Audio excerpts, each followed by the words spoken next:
শুভ সকাল বন্ধুরা। আজকের সকালের ব্রেকফাস্টে নিয়ে এসেছি একটা নতুন রেসিপি। তো তার জন্য প্রথমে আমি পরিমাণ মতন আটা নিয়ে নিয়েছি এবং তার ভিতরে একটু নুন দিয়ে একটা ব্যাটার বানিয়ে নিয়েছি।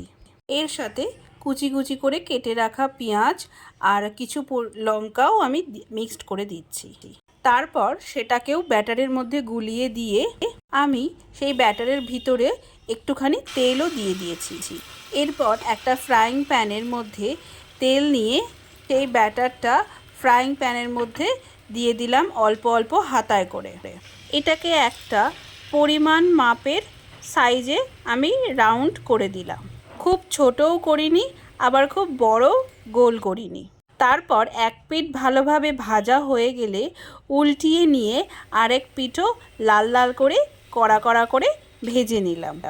এটাকে আমরা আমিষ গোলা রুটি বলতে পারি। তোমরা এটাকে কি বলো তাড়াতাড়ি আমাকে জানাও।